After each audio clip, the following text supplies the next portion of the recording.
Yo guys, welcome back to another video. In today's video we'll be talking about Typhoon Infa and Tropical Storm Nepartak. So, looking at Nepartak, disorganised, has got some wind shear from Infa's outflow. To be honest, I'll show you Infa's cone first.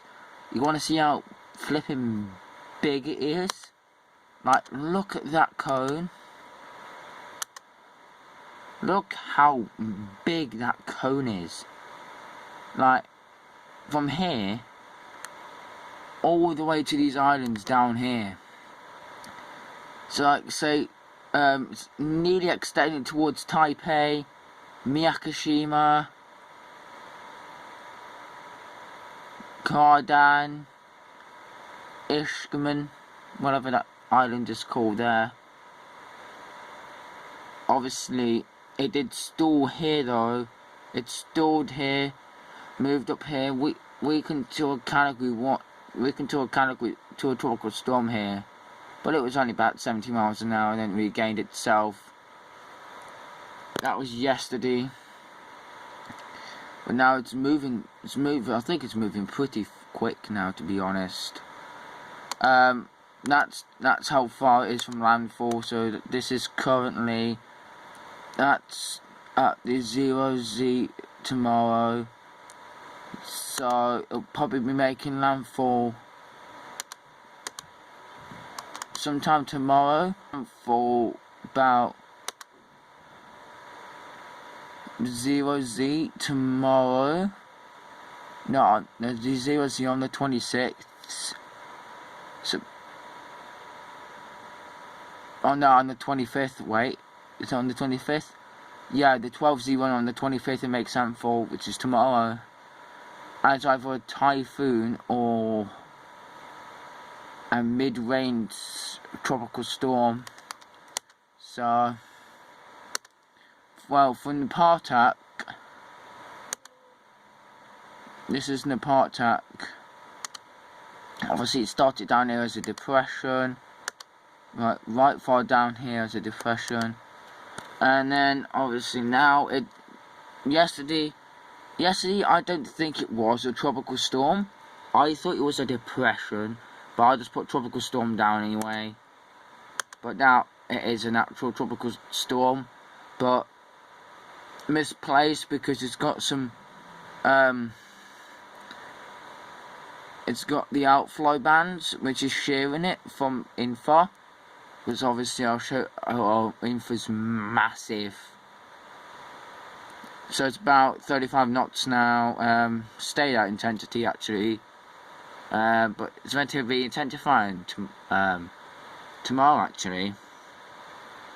At 25 OZ, so 0Z tomorrow, it's meant to intensify, which is good, because that's meant to go up to like 45 knot. Well, 45 miles an hour. And then 45 knots is 50 miles an hour, then 50 miles an hour, then 40 miles an hour, and then staying at 40 miles an hour, 45 miles an hour, should I say.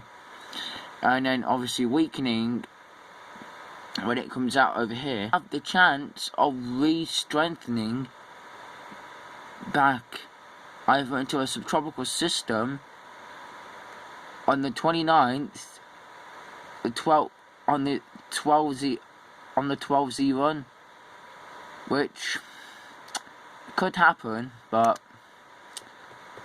yeah, anyway, I'm going to show you the Atlantic, because we've got that system has been boned up now to a 60% chance or a 70% chance, or yeah, it's just it's still 60. Yeah, 60%. Showers of thunderstorm activity remain disorganized in association with the low pressure system located about 200 miles east of Daytona Beach, Florida. Environmental conditions appear only marginal conducive for additional development, but a tropical depression can still form over the next day or so, while the low drifts westward towards the Florida Peninsula.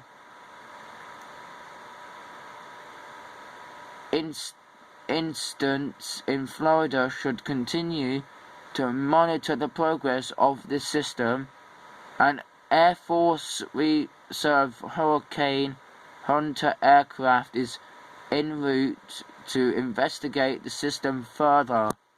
So, if that is actually true, we'll have a look in Tropical Tidbits at aircraft recon. Because they're in that EL now, yeah. Status in the storm.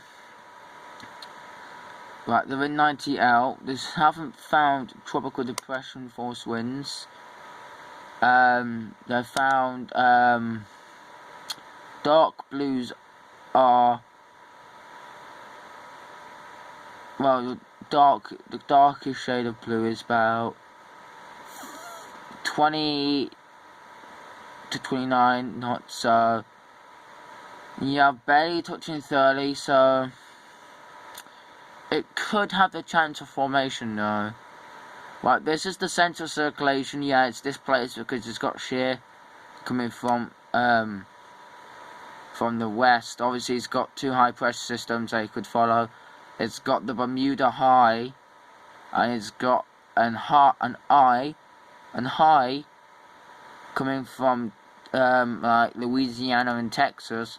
That should be going in the Gulf, and that system, that high pressure system could go over Florida, push it towards the west, and then push it towards the north, and then obviously if the Bermuda High is strong, it could push it towards the west as well, so it could make landfall.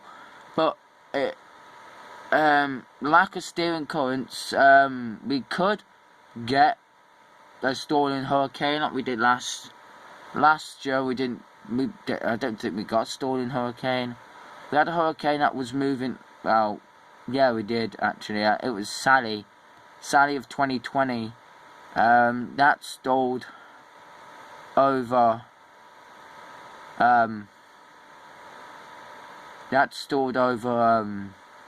Louisiana. Delta stalled over.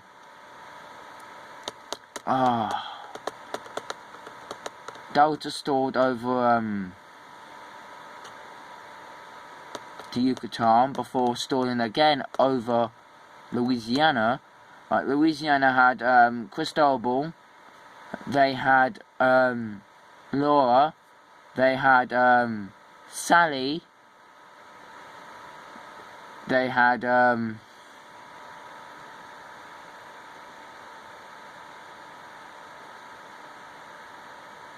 Delta. What else did they have?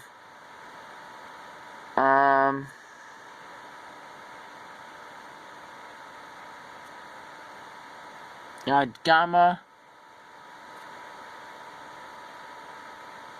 They had Zeta. So they had Cristobal, Laura, Sally, Delta, Zeta,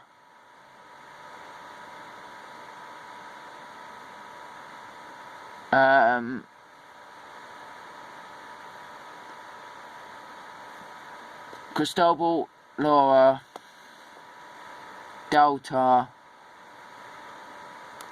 Zeta, Gamma. They had about 6 storms making landfall over them last year. Oh, and Sally. Can't forget Sally. Yeah. Just that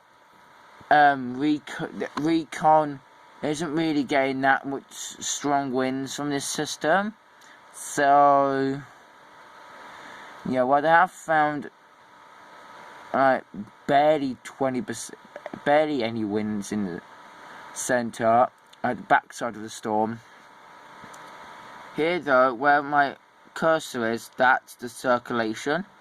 This is part the well, that's meant to be the outflow bands, but obviously because it's been sheared from the north, because obviously shear's coming from from South Carolina and the Florida Peninsula, which is literally making the storm have convection on one side, So if it has convection on the one side of the eye, it could still be a subtropical system. But the waters are really warm to support a subtropical development. Right, I'll show you how warm the Atlantic is now, because you can actually see the 30-degree waters popping up.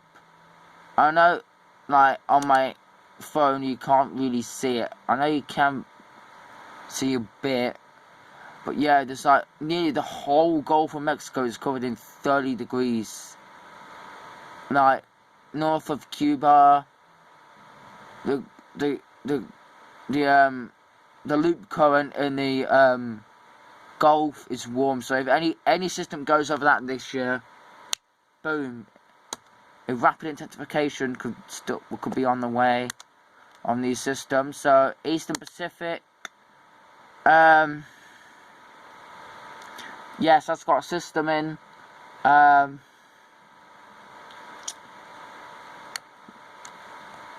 Still lacks a low level center circulation, an LLC or LCC, a low what was it?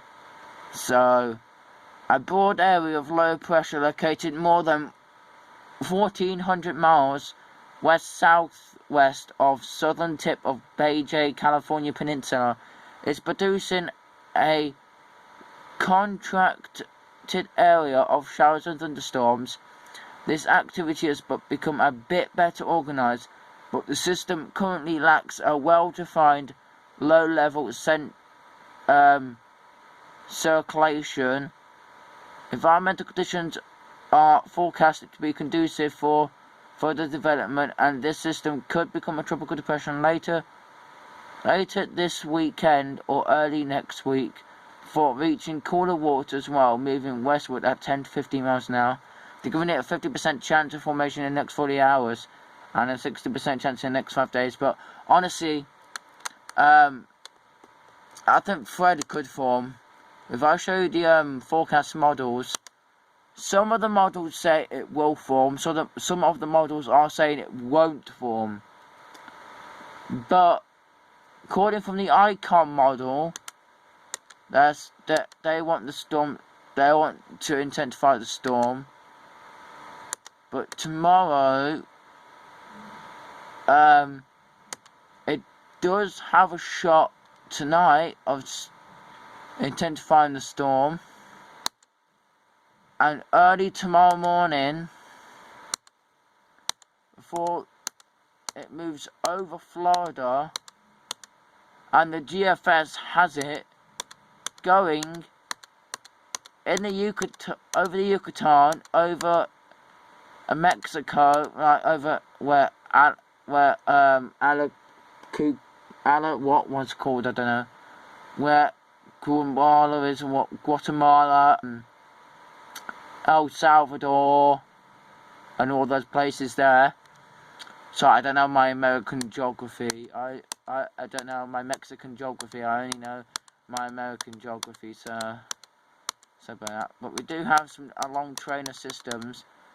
But yeah, nothing really forms in the Western Atlantic on the 5th of July, on the 5th of June, August, should I say? Because the MJL hasn't actually came into the Atlantic yet. But if you have a look in the Southern Caribbean, I think it's tomorrow where they designate it, I think.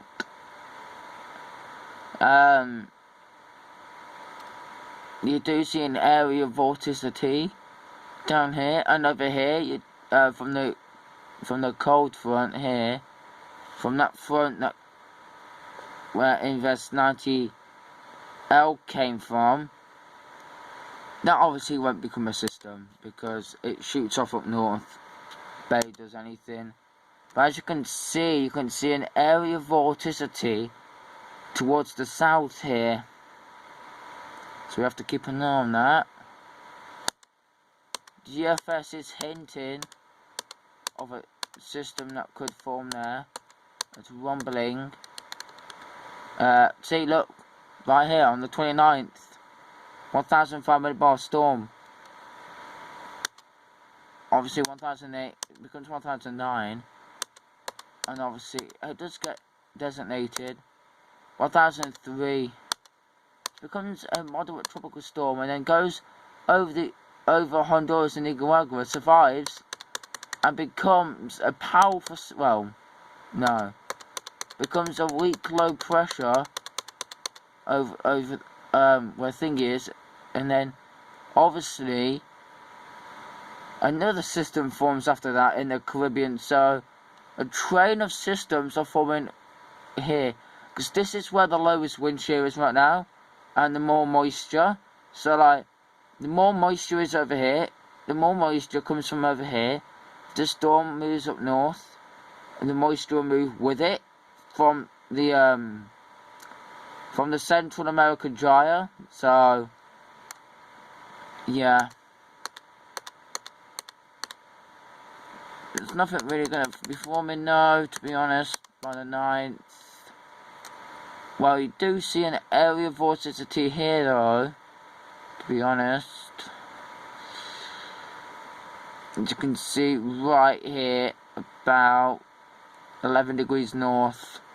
So, it does form. I don't know if it does form, but most of the consistent models on the 5th and the 6th were hinting of a system forming out here. And plus the high pressure system is strong as well throughout August. Well, not through some part of August though. But yeah. Anyway guys, I'm going to leave it there. So if you like detailed weather breakdown, if you like weather update, don't forget to like, comment, subscribe, share. Get me up to 30 subscribers. I'm happy for 25 subscribers. Thank you for 25 subscribers, guys. So I appreciate it. By all means, I really appreciate it. To be honest, I couldn't have done it without you guys. To be honest, you guys, actually like this content. Look at my views. My views actually doing quite good. So yeah. Anyway, here's some satellite imagery of 90L. So anyway, I hope you enjoy the video. Don't forget to like, comment, subscribe, share. Share this video on social media if you have social media. So yeah, anyway, like, and I'll see you all in the next video. Peace. Have a great day.